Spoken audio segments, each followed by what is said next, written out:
नमस्कार, वंदे मातरम। मैं हूं श्यामगिरी। आप देख रहे हैं हमारा चैनल मुद्दा भारत का। मुद्दा भारत का यानी मुद्दा आपका। मुद्दा है महाराष्ट्र की राजनीतिक खबरों का। जी हाँ, महाराष्ट्र में चुनाव का माहौल है और अब जो सीट बंटवारे की पूरी चर्चा जोरों में है। सभी पार्टियां अपने अपने सीट के बंटवारे में लग गई हैं, लेकिन अब जो है चर्चा इस बात का भी है कि क्या इसमें कुछ लोगों के टिकट बढ़ेंगे, कुछ लोगों के टिकट कटेंगे। ऐसे कुछ नाम है हमारे पास बीजेपी की तरफ से, महायुति की तरफ से। तो उस पर हम आज चर्चा करेंगे और जानेंगे कि कौन कितना काम किया है और कौन कितने परफॉर्मेंस टिकट किसको मिल रहा है। और कुछ ऐसे लोग भी हैं जो नामचीन तो हैं लेकिन इलाके में काम नहीं करने की वजह से सर्वे में फेल हुए हैं और उनकी टिकट कटने वाली है। तो ऐसे कटने वाले नामचीन लोग कौन है? हमारे साथ में है दयानंद नेने जी, राजनीतिक विश्लेषक। इनके पास कुछ इनपुट्स हैं जो बताएंगे कि कुछ ऐसे लोग हैं जो नामचीन लोग जो सिर्फ नाम लेके बड़े बड़े जो है राजनीति करते हैं लेकिन काम नहीं करते हैं, और वो कहीं फेल ना हो जाए इसके लिए जो है बीजेपी उनको शायद टिकट नहीं देगी। सर, स्वागत है एक बार फिर से हमारे चैनल में। आपके पास जो लिस्ट है, कुछ इनपुट्स हैं, क्या क्या है आप बताइए जरा, कि हमारे दर्शकों को या वो भी जानना चाहते हैं कि उनके इलाके में कौन सही है, कौन गलत है और किसको टिकट मिलने की चांसेस है। श्याम जी, देखिए, शुरुआत में मैं एक चीज़ क्लियर कर देना चाहता हूँ।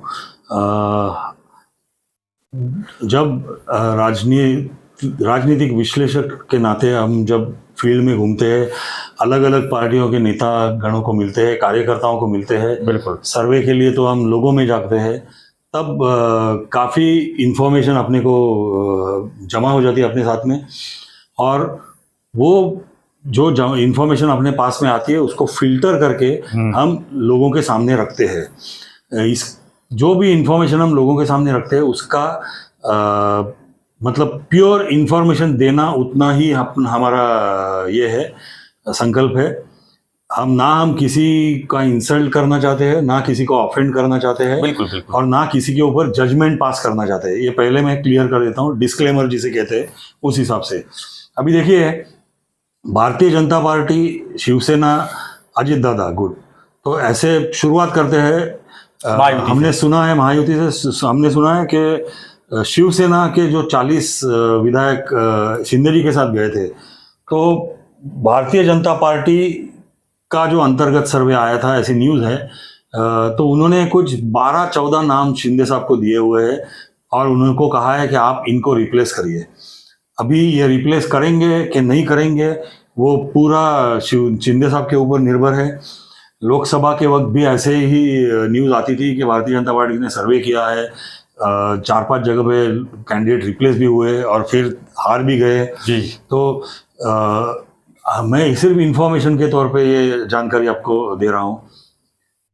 दूसरी जानकारी है, भारतीय जनता पार्टी की कल सेंट्रल इलेक्शन कमेटी की बैठक दिल्ली में हुई और उसमें 10 नाम जो क्लियर हो चुके हैं, उसकी एक सूची मेरे पास आई है। मैं वो नाम पढ़ के बताता हूँ आपको। नाम तो बताइए, जगह भी बताइए। हाँ, तो सबसे पहले जैसे अपेक्षित है, नागपुर साउथ वेस्ट से देवेंद्र जी फडणवीस, फिर कोथरूड से चंद्रकांत दादा पाटिल, फिर शहादा, ये शेड्यूल ट्राइब की ST रिजर्व कॉन्स्टिट्यूंसी है, वहाँ से राजेश उदय सिंह पाड़वी, उनका नाम क्लियर हुआ है। नंदुरबार भी ST शेड्यूल ट्राइब की सीट है, वहाँ पे डॉक्टर विजय कुमार गावित, उनका नाम क्लियर हुआ है।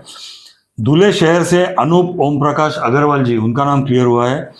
धुले रूरल से डॉक्टर सुभाष भामरे, उनका नाम क्लियर हुआ है। आपको याद है, धुले से डॉक्टर सुभाष भामरे लोकसभा भी लड़े थे और वो जो फेमस उनकी कॉन्स्टिट्यूंसी हुई थी कि 5 कॉन्स्टिट्यूंसी में 1,90,000 का लीड और मालेगांव में 1,94,000 से डेफिसिट और ये 4,000 से हार गए थे। तो उनका नाम अभी धुले, यानी लोकसभा से हारने पर उनको विधानसभा में चांस दे रहे हैं जी। फिर सिंदखेड़ा से जयकुमार रावल, रावेर से हरिभाऊ जावड़े, भूसावल शेड्यूल कास्ट की रिजर्व कॉन्स्टिट्यूंसी है, वहाँ से संजय सावकारे, और जलगांव शहर से सुरेश भोले जी। ये 10 नाम क्लियर हो चुके हैं। फर्स्ट लिस्ट आ चुकी है, 10 नाम की आई नहीं है, ये अभी तक जाहिर नहीं हुई है। ये हमारे पास इंफॉर्मेशन आई है, ये कंफर्म है, ऐसे समझते हैं। अभी भारतीय जनता पार्टी जब उनकी लिस्ट जाहिर करेगी उसमें ये नाम आ सकते हैं। अपने पास जो मतलब 100% रिलायबल सोर्स है उससे आई हुई ये लिस्ट है। इसके अलावा जो हमने सुना है वो मंगल प्रभात लोढ़ा जी, उनका नाम क्लियर है। राहुल नार्वेकर जी बम्बई कोलाबा से है, उनका नाम भी क्लियर है। ठाणे से अपने संजय केलकर साहब, उनका नाम भी क्लियर है। अच्छा। तो ऐसे ये 13 लोगों के नाम अपने पास जो क्लियर है करके आए हैं। लेकिन 13 का आंकड़ा सही नहीं है, एक आंकड़ा और बता दीजिए, 14 हो जाए। नहीं, मैं इसमें बिलीव नहीं करता जी। जो आए हैं वो अपन बताएंगे, खाम का पतंग उड़ाएंगे, कुछ किसी को गलत लगा तो अभी ये जो 13 नाम हमने बताए हैं ये कंफर्म हो चुके हैं कि इनको टिकट मिलना तय है। अब कुछ इनपुट्स आपके पास है जिसके टिकट कटने वाले हैं, ऐसे नाम बता अभी टिकट कटने वाले हैं ऐसी चर्चा है, मैं कटने वाले हैं ऐसे नहीं कहूँगा। सारे मेरे पहचान के लोग हैं, सारे मेरे दोस्त हैं, तो मैं ये नहीं चाहूँगा कि कुछ मिसअंडरस्टैंडिंग हमारे बीच में आ जाए। इतना ही मैं भगवान से प्रार्थना करूँगा कि जो अभी हम बताने वाले हैं वो गलत निकले। जी। पहला नाम हम सुन रहे हैं जो जाने वाला है भारतीय जनता पार्टी का, वो है भारती लवेकर जी, जो अंधेरी लोखंडवाला साइड से चुनाव लड़ती है। अच्छा। तो उनका नाम महिला है जी। दूसरा नाम जो डेंजर जोन में है, मैं कहूँगा जाने वाला है ऐसे मैं बिल्कुल नहीं कहूँगा मेरे मुंह से, डेंजर जोन में है ऐसे सुन रहे हैं हम लोग, वो है सुनील राणे जी का बोरीवली से। आपको याद होगा बोरीवली से पहले गोपाल शेट्टी जी लड़ रहे थे, उसके बाद में विनोद तावड़े जी लड़े, उसके बाद में सुनील राणे जी लड़े।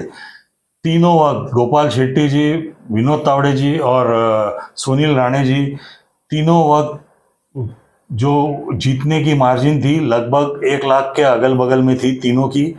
इसलिए मेरे को सुनील राणे जी का नाम जब सुना तो थोड़ा अचरज हो गया है कि ये नाम कैसे आ रहा है, पर आज वो चर्चे में है। जो इन्फॉर्मेशन हम आज दे रहे हैं वो आज के दिन की है। कल अगर उसमें कुछ बदलाव हुआ, और मैं चाहूँ ये जो लिस्ट है इसमें तो बदलाव अगर होगा तो मैं ज़रूर प्रार्थना करूँगा कि बदलाव होए जी, पर ये आज के दिन की लिस्ट है, इन्फॉर्मेशन है।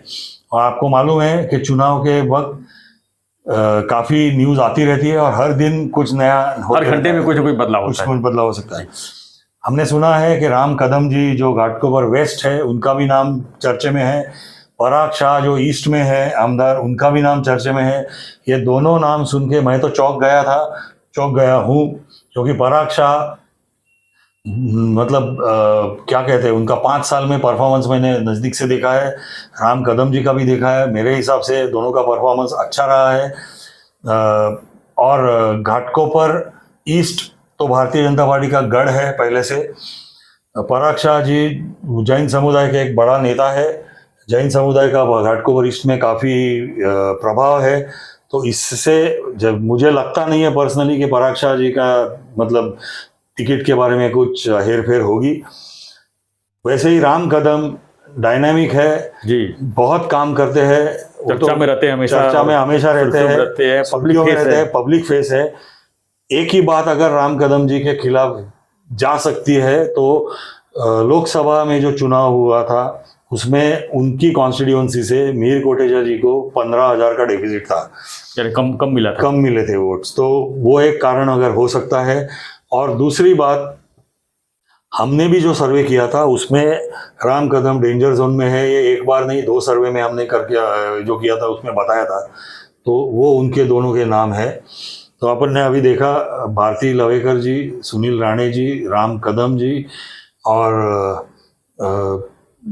पराग शाह जी के नाम है। 5वां नाम जो है वो है धारावी और सायन के आमदार तामिल सेल्वन जी, उनका।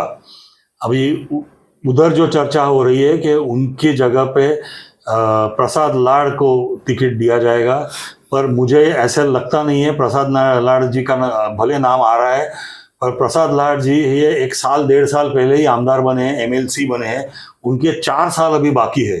तो मुझे लगता नहीं भारतीय जनता पार्टी उनको डिस्टर्ब करेगी। जी जी बिल्कुल, क्योंकि 4 साल करना भी नहीं चाहिए। हाँ, करना भी नहीं चाहिए, करेगी ऐसे लगता नहीं है। और तामिल सेल्वन 2 बार चुन के आए हैं, तो उधर क्या होगा ये हमें मतलब आने वाले 2-4 दिन में हम जो नाम बता रहे हैं कि जिसको टिकट मिलने का चांसेस कम है, तो क्या इनको परफॉर्मेंस मैं टिकट मिलने का चांसेस कम है नहीं बोल रहा हूँ, मैं बोल रहा हूँ कि इनके नाम चर्चा में है। कुछ भी हो सकता है। वही मतलब निगेटिव में है ना सर।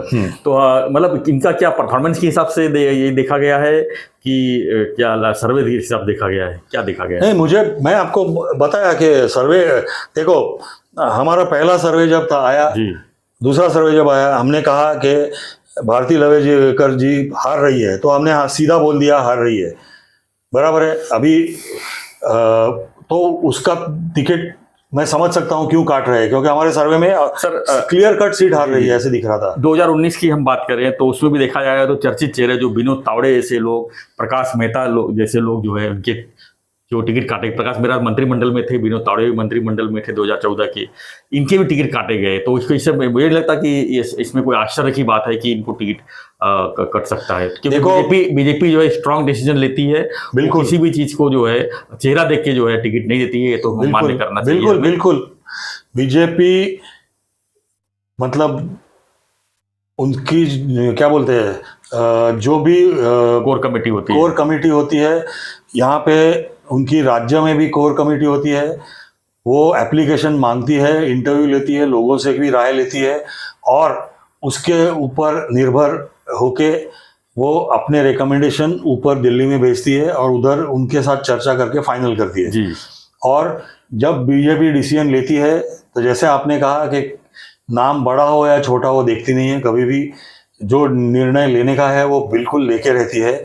उसका अहम उदाहरण मैं दूंगा, लास्ट ईयर 2019 में नाइक फैमिली जब नवी मुंबई में आई थी तो उन्होंने गणेश नाइक जी को टिकट नहीं दिया था, उनके लड़के को टिकट संदीप नाइक को दिया, संदीप नाइक को। फिर उन्होंने रिक्वेस्ट किया कि मेरे पिताजी को दे दीजिए, मुझे हम नहीं लड़ना है, तब जाके उन्होंने, तो गणेश नाइक महाराष्ट्र में बड़ा नाम था तो उन्होंने वो भी नहीं देखा, मतलब खुद के पार्टी के टिकट काटे ना सर। प्रकाश मेहता का नाम लिया मैंने, विनोद तावड़े का नाम लिया। बिल्कुल, आज विनोद तावड़े जी एक अच्छे कोर कमेटी में, कोर कमेटी नहीं, वो राष्ट्रीय महामंत्री हैं और बड़े लेवल पे आने मुख्यमंत्री चेहरा भी हो सकते हैं, बिल्कुल हो सकते हैं। तो ऐसे लोगों का जब टिकट कट सकता है तो ये राम कदम हो, चाहे वो जो अंधेरी वेस्ट की जो महिला है भारती लवेकर और सुनील राणे जी, तो कोई बड़ी बात नहीं है इनका टिकट कटता है, तो मुझे नहीं लगता कि ऐसा कुछ बिल्कुल आश्चर्य की बात है। नहीं, मैंने जैसे कहा कि मैं सारों को जानता हूँ, तो इसलिए थोड़ा एक पर्सनल रिलेशन है हर एक के साथ में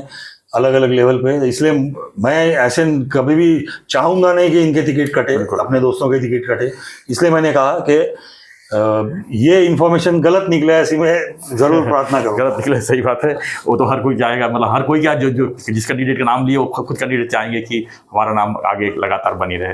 तो खैर जो है विधानसभा चुनाव का माहौल है, इनपुट्स जो भी रहेगा हम आप तक पहुंचाएंगे। धन्यवाद सर जो जानकारी दी आपने इसके लिए। हम आगे भी उम्मीद करेंगे कि इससे अंदर की जानकारी लेके हमारे पास आएंगे और हम इनपुट्स जो है अब हमारे व्यूअर्स तक पहुंचाएंगे। तो फ्रेंड्स, आपके पास भी कोई जानकारी हो, आपके इलाके में भी अगर कुछ नेता हैं जो सिटिंग एमएलए हैं जो काम नहीं करते होंगे, उनके भी नाम हमको सुझाइए और बताइए क्या उनके बारे में चर्चा चल रही है, तो हम भी उसको वीडियो में लेंगे। तो ऐसी खबरों के लिए बने रहिए हमारे साथ, देखते रहिए हमारा चैनल मुद्दा भारत। अब देखते हैं आगे वीडियो में आगे और किसके किसके नाम की लॉटरी लगती है और किसके नए नाम की, और जो पुराने नाम है जो किसकी नाम कट जाते हैं वो हम जो है आप तक जरूर पहुंचाएंगे। तो ऐसे ही बने रहिए हमारे साथ, देखते रहिए हमारा चैनल मुद्दा भारत। चैनल को लाइक शेयर और सब्सक्राइब जरूर करें। धन्यवाद। जय हिंद, जय महाराष्ट्र, जय श्री राम।